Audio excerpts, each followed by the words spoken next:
السلام عليكم ورحمة الله وبركاته اخواتي. النهاردة اليوم ال13 لرمضان. خلصوا العشرة الرحمة، ودلوقتي احنا في المغفرة، ويا رب يا رب كده ننول ليلة القدر يا رب العالمين جميعا جميعا جميعا.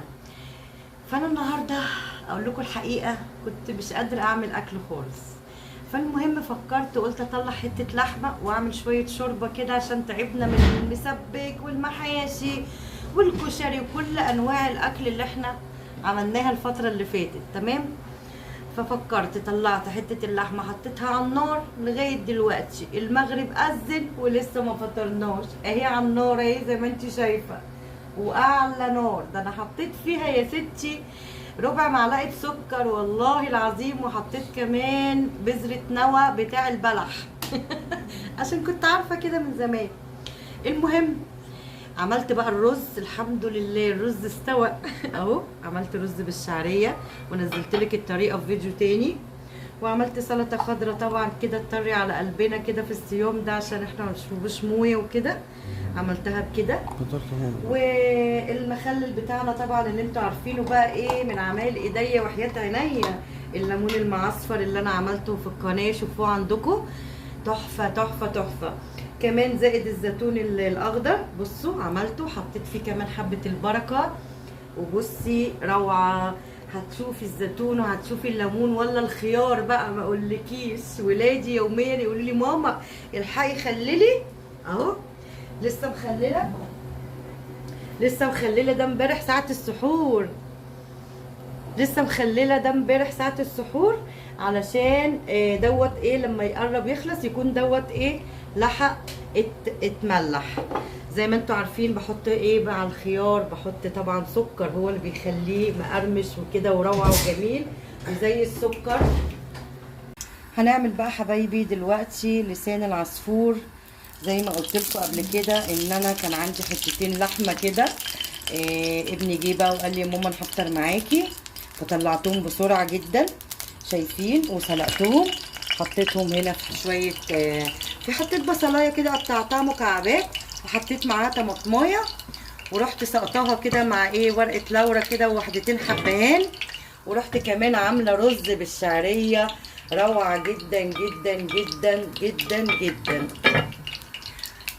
بس السمنه بتاعتنا سخنت وروح نازلين بقى بلسان العصفور كده حبه حلوين كده عشان يكفينا كلنا. بسم الله ما شاء الله الله اكبر. حطيت الكيس كله، هقلبها بقى، وانا بقلبها هحط معاها ذره ملح. ليه بقى؟ علشان كلها تبقى لون بعضها. انا قايله لكم قبل كده لما عملت الرز بالشعريه حطيت برضو على الشعريه شويه ملح كده، هم دول اللي هنحلي هنملح بيهم الشوربه كلها اهي. تمام، هتحمر معاكم وبعد كده اوريكم الشوربه احطها امتى. بعد ما خلاص اتحمرت يا قلبي اهو بنزل عليها بالشوربه. بصي بسم الله ما شاء الله، بصي الله اكبر. هتدوقي بقى شوربه لسان عصفور ولا اروع. تمام، خلاص نسيبها تستوي بقى اهي. بصي ما تكتريش كده عشان تبقى يعني ما تبقاش الشوربه ميه كده. تمام، هغطيها دلوقتي وهوريها لك لما تستوي. هنعمل دلوقتي عصير الخروب بقى بطريقه تحفه جدا هتعجبك بقى مره. هتنزلي على حله سخنه كده، تمام، يعني بحبه كده اللي عندك، ربع بقى نص اي حاجه، وبتروحي نازله عليهم. بصي كده تروحي نازله عليهم بكوبايتين سكر كده تكرمليه، هتشربي احلى خروب في الدنيا. تمام، بصي لحد ما يكرمل معايا كده اهو، وهيبقى السكر ده متكرمل وبني كده، وهتشربيه بقى هيعجبك جدا جدا.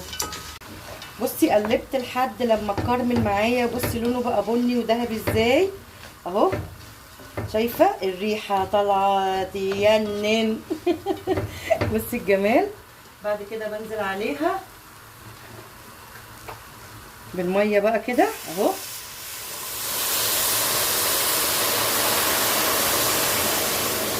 شايفه اللون؟ هتشربي خروب ولا اروع من ابوه. ابو بلبن. حبايب قلبي بعد ما غلى وحطيت عليه شوية مية دافية وخليته اخد غلوتين، بعد كده هجيب مصفى زي ما انت شايفة كده وهصفيه فيها اهو. بسم الله الرحمن الرحيم. كله اهو. ريحته روعة شبه بتوع المحلات اللي بيعملوا احلى عصير في الدنيا. بصي الجمال اهو. ده بقى احطه في ازازة واحطه في التلاجة ونشرب منه بقى ايه احلى عصير خروب في الدنيا. حبايب قلبي خلصنا خلاص الاكل مع بعض. سلقنا اللحمه بتاعتنا تمام، وعملنا الشوربه، وعملنا الرز بالشعريه تحفه جدا، وكمان عملنا لسان العصفور روعه روعه روعه. عملت بقى معاهم جنبهم طبق سلطه خضراء كده، وعملت ايه استني بس ادوق كده قمر، وعملت الخروب. حطيت ازازه في الفريزر وازازه في التلاجة من تحت، ودي الازازه ايه التانية. بص الازازه دي بتعمل صوت فانا اتخضيت. بص الصوت. طلعتها عشان ازود بيها ايه الخروب اللي هو ايه السخن ده اللي هو دافي. وان شاء الله تكوني مبسوطه معايا في روتين اليوم ال13، وربنا ما يخلص رمضان لما يكون جابر بخاطرنا جميعا. وكل اللي يشوف الفيديو يكتب لي كومنت حلو كده واللهم صل على سيدنا محمد ويعمل لي قلوب كتير يفرحني. شكرا ليكم. السلام عليكم ورحمه الله وبركاته.